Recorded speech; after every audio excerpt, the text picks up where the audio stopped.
Sir ఇప్పుడు ప్రతి ఒక్కళ్ళు ఎవరు మాట్లాడినా ఆపరేషన్‌కెళ్ళిపోండి, సర్జరీ చేసేసుకోండి అంటున్నారు. ఇంకా ఎక్కువ మాట్లాడితే ఆ హాస్పిటల్‌లో ఆ సర్జన్ బా చేస్తారు అండ్ పెద్ద సర్జన్ ఉన్నారని.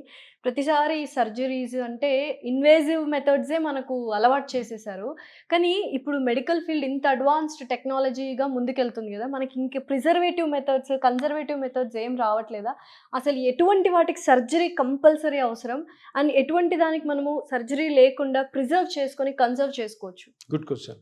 ఇప్పుడు ఇప్పుడు మెడికల్ ప్రాక్టీస్ ఏదైతే ఉందో దీంట్లో అడ్వాన్స్మెంట్స్ అవుతూ ఉంటాయి.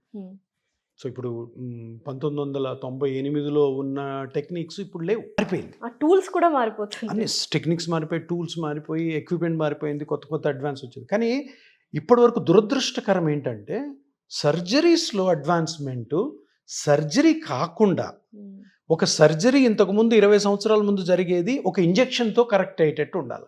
అది అడ్వాన్స్మెంట్ అంటే. ఒక ఇంజెక్షన్తో చేసేది ఒక ఆయింట్మెంట్తో కరెక్ట్ అవ్వాలి. అడ్వాన్స్మెంట్ అని అది. కానీ నేను కోసేదాన్ని ఇట్లా కోస్తాను, రోబోతో కోస్తాను, నావిగేషన్తో కోస్తాను, ఆర్టిఫిషియల్ ఇంటెలిజెన్స్తో కోస్తాను అన్నది అడ్వాన్స్మెంట్ కాదు. ఇది అబ్సల్యూట్గా నేను తప్పకుండా తప్పే అని చెప్తాను. ఎందుకంటే ఇప్పుడు మీరు అడిగిన క్వశ్చన్ ఏంటంటే ఏ కండిషన్స్కి తప్పకుండా ఆపరేషన్స్కి వెళ్ళాలి, ఏ కండిషన్స్లో ఆపరేషన్స్ అవసరం లేకుండా కూడా మనము కంప్లీట్గా రికవర్ అవ్వచ్చు అన్నది పబ్లిక్కి తెలియాలి. ఇప్పుడు డిసీజ్ అని ఉంటుంది. ఇప్పుడు బ్రెయిన్ ట్యూమర్ ఉంది, బ్రెయిన్లో ఒక గడ్డ ఉంది, that's a disease. Meningioma, astrocytoma ఏవో ఉంటాయి. ఆ న్యూరోసర్జన్స్ ఏం చేస్తారు, తప్పకుండా తీయాలి. అది వదిలేస్తే పెద్దది పెరిగిపోతే తర్వాత పారాలిసిస్లు, తర్వాత అది రెస్పిరేటరీ సెంటర్స్ మీద పడితే రెస్పిరేటరీ ఫెయిల్ చనిపోతారు. అదేవిధంగా హార్ట్లో బ్లాక్స్ ఉన్నాయి, తప్పకుండా ఆ బ్లాక్స్ని ఆపరేషన్ చేసో యాంజియోప్లాస్టీ చేసో క్లియర్ చేయాలి, లేదా చనిపోతారు మనిషి. అదేవిధంగా కిడ్నీస్ 2 ఫెయిల్ అయినాయి, కిడ్నీ తీసేసి ఒక కిడ్నీ తప్పకుండా డోనర్ది. సో ఇవన్నీ డిసీజెస్, వీటికి సర్జరీ అవసరం. సో ఇప్పుడు మీరు తెలుసుకోవాల్సింది ఏంటంటే ఏ దానికి సర్జరీస్ అవసరం లేదు. అంటే ఏ దానికి సర్జరీస్ అవసరం లేకుండా వేరే ఆప్షన్స్ ఉన్నాయి. బ్రెయిన్ ట్యూమర్కి వేరే ఆప్షన్స్ ఏం లేవు. హార్ట్ బ్లాక్స్ అయిపోయినాయంటే యాంజియోప్లాస్టియో సిఏబిజినో చేయాల్సిందే. కిడ్నీ పోతే కిడ్నీ ట్రాన్స్ప్లాంట్ చేయాల్సి. కానీ అందరూ తెలుసుకోవాల్సింది ఏంటంటే పబ్లిక్ ఏ కేసెస్కి సర్జరీ లేకుండా వేరే టెక్నిక్స్ ఉన్నాయా లేదా. వీనికి ముఖ్యమైన ఆన్సర్ ఏంటి అంటే మన బాడీలో అరుగుదలతో కూడిన వచ్చిన నొప్పి, అంటే age wise wear and tear తోటి ఏ పెయిన్స్ వస్తుందో వీటికి సర్జరీ ఒక్కటే ఆప్షన్ అని అనుకోవడము ఒక పెద్ద అపోహ. మోకాలు అరిగింది, మోకాలికి ఆపరేషనే తప్పదు, ఆపరేషన్ అని పబ్లిక్ ఎవరైతే అనుకున్నారో వాళ్ళకి ఒక రిక్వెస్ట్ ఏంటంటే ఆపరేషన్ కాకుండా చాలా టెక్నిక్స్ ఉన్నాయి, గవర్నమెంట్ అప్రూవ్ టెక్నిక్స్ ఉన్నాయి. దాంట్లో ముఖ్యమైనవి ఆపరేషన్ లేని ఇంజెక్షన్ టెక్నిక్స్, అదేవిధంగా షోల్డర్, అదేవిధంగా రిస్ట్, అదేవిధంగా ఎల్బో, అదేవిధంగా హిప్ జాయింట్, అదేవిధంగా యాంకిల్ జాయింట్, అదేవిధంగా స్పైన్ జాయింట్స్. ఇవన్నీ ఏంటి, ఇవి జబ్బులు కాదు. జబ్బులు అంటారు కానీ ఏజ్ వైజ్ ఒక చేంజ్. మనిషికి జుట్టు ఊడిపోయినట్టు, మనిషికి జుట్టు తెల్లగైనట్టు, స్కిన్ మడతలు పడినట్టు, అదొక కండిషన్. పెయిన్ఫుల్ కాబట్టి డాక్టర్ దగ్గర పరిగెత్తాం. సో ఇటువంటి కండిషన్స్లో అందరూ జనరల్ పబ్లిక్ తెలుసుకోవాల్సింది ఏంటంటే సర్జరీస్ అవసరం లేదు. సర్జరీస్ కాకుండా వేరే టెక్నిక్స్ కూడా ఉన్నాయి. అరే ఫైనల్గా నాకు సర్జరీయే కదా, ఫైనల్గా నేను సర్జరీ చేసుకోవాలన్న అపోహలో ఉండకండి. టెక్నిక్స్ ఏంటి అంటే దీంట్లో ముఖ్యంగా గమనించాల్సింది, తెలుసుకోవాల్సింది ఏంటంటే ఒకరికి మోకాలు నొప్పి వచ్చింది, అందరికీ ఉన్న హక్కు ఏంటంటే వాళ్ళ మోకాలు నొప్పికి గల కారణం వాళ్ళు తెలుసుకోవాలి. మీరు డాక్టర్ దగ్గర పోయినప్పుడు సార్ మీరు ట్రీట్మెంట్ ఏమిస్తారో పక్కన పెట్టండి, ఫస్ట్ నా మోకాల్లో ఏమని చెప్పండి సార్, అసలు ఎందుకు వచ్చింది క్వశ్చన్ అడగాలి. ఆ డాక్టర్ గారు కూడాను ఇట్లా చేయి బట్టి చూసి చెప్పడం కాదు, దానికి సంబంధించిన స్కాన్ ఏదైనా చేసి చూడండి, ఈ పార్ట్ దెబ్బతినింది, దీనివల్ల మీకు నొప్పి వస్తుంది, ఈ పార్ట్ ఇంత దెబ్బతినింది, ఈ పార్ట్ ఇన్ని రోజులు దెబ్బతినింది అని తెలుసుకోవాలి.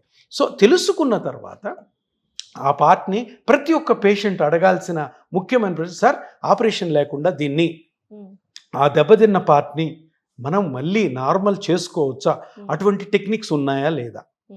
ఎందుకంటే బ్లైండ్గా సరే డాక్టర్ గారు ఇది నాకు ప్రాబ్లం ఉంది కదా దీన్ని మార్చేసి ఆపరేషన్ చేసి అంటారు అడగద్దు. మీరు అడగవలసింది ఏంటి అంటే, సార్ ఈ చిన్న ప్రాబ్లమే ఉంది కదా, లేదా ఎంతో ఎంతో ఒక చిన్నదో పెద్దదో ఏదో ఒకటి ఉంది కదా, దాన్ని ఏమన్నా మనము ఇంజెక్షన్ ద్వారానో ఆయింట్మెంట్ ద్వారానో ఆయిల్ ద్వారానో చేసుకోవచ్చా అన్న క్వశ్చన్ అయితే తప్పకుండా అడగండి. ఎందుకంటే అవి ఉన్నాయి టెక్నిక్స్. వాటిని అలాంగ్ విత్ జాగ్రత్తలు, ప్రికాషన్స్, డూస్ అండ్ డోంట్స్ తోటి మనము కంప్లీట్గా రికవర్ అయ్యే ఛాన్సెస్ ఉన్నాయి అని ప్రతి ఒక్కరు తెలుసుకోవాలి. ఆపరేషన్ లేకుండా ఇంజెక్షన్ ద్వారా ఇప్పటి వరకు ఈ వయస్సుతో అరిగిపోయే ఏ జాయింట్ ప్రాబ్లమ్స్ అనే వాటికి the best non surgical treatment PRP treatment. So ఎంత ఎఫెక్టివ్గా వర్క్ చేస్తుంది అన్న క్వశ్చన్ కూడా వేస్తూ ఉంటారు. చాలా ఎఫెక్టివ్గా పనిచేస్తుంది. ఎందుకంటే అది కరెక్ట్ డాక్టర్ దగ్గర చేసుకోవాలి. కరెక్ట్గా డాక్టరు ఏ పార్ట్ అయితే డ్యామేజ్ అయిందో ఆ డ్యామేజ్ని ఆయన కనుక్కోవాలి, మీకు చూపించాలి. దాని తర్వాత ఈ పిఆర్పి చేసే టెక్నిక్ కరెక్ట్గా ఉండాలి.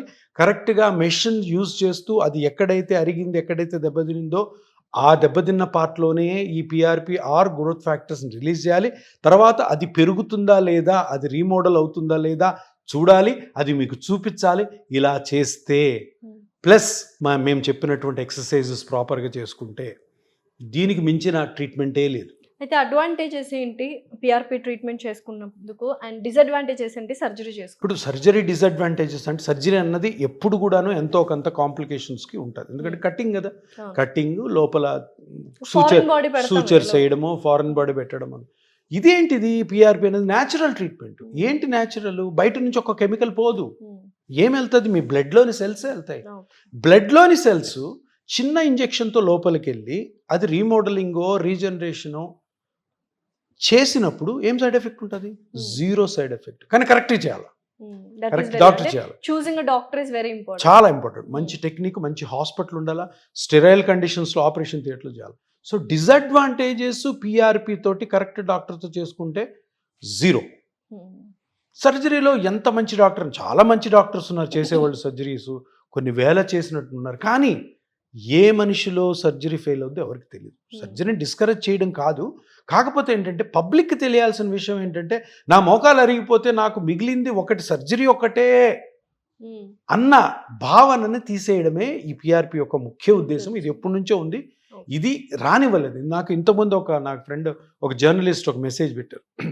77 ఏళ్ళ ఒక ఓల్డ్ మ్యాన్ ఉన్నాడు, ఆయన సింగిల్గా ఉంటాడు, ఆయన మోకాళ్ళు అరిగిపోయాయి, ఆయన చూసుకునే వాళ్ళు ఎవరు లేరు, అందుకని ఆయన సర్జరీకి మేము సజెస్ట్ చేయట్లేదు, పిఆర్పి పనిచేస్తుందా అని అడుగుతున్నాడు.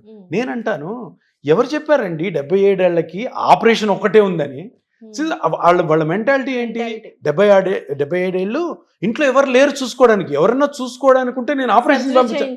తప్పు కదా. అంటే ఆయనకు తెలియదు పాపం, జర్నలిస్ట్ అయ్యింది కూడాను. అరే ఇది నేను అప్పుడు ఎక్స్ప్లెయిన్ చేసింది, బాబు ఇట్లాంటి ట్రీట్మెంట్స్ ఉన్నాయి, అసలు 70 తర్వాత సర్జరీలు చాలా కాంప్లికేట్ అవుతాయి, ఇది ఉంది కదా, ఇంత సింపుల్ ట్రీట్మెంట్ ఎందుకు తీసుకోకూడదు? సో ఈ అపోహ చదువుకున్న వాళ్ళలోనే ఉంటే చదువుకోలేని వాళ్ళు ఎంతమంది ఈ ఆపరేషన్ చేసుకొని బాధపడుతున్నారు. కొంతమంది ఆపరేషన్కి డబ్బులు పెట్టుకోలేక అదే నొప్పితో బాధపడుతుంటారు. ఫెయిల్ అయ్యి బెడ్ రిడెన్ అయిన వాళ్ళు కుప్పలు. సో ఇవన్నీ కూడాను జనాలు తెలుసుకోవాల్సింది ఏంటి అంటే, ఈ chronic painful conditions, musculoskeletal chronic painful conditions దేనికి కూడాను ఆపరేషన్ ఒక్కటే మార్గము అన్న అపోహలో ఎవ్వరు ఉండకండి. పిఆర్పి అన్నది కూడా ఒక మంచి టెక్నిక్, అది తప్పకుండా తెలుసుకోవాలి. అవేర్నెస్ ప్రపంచం మొత్తం రావాలి. Thank you so much. Thank you.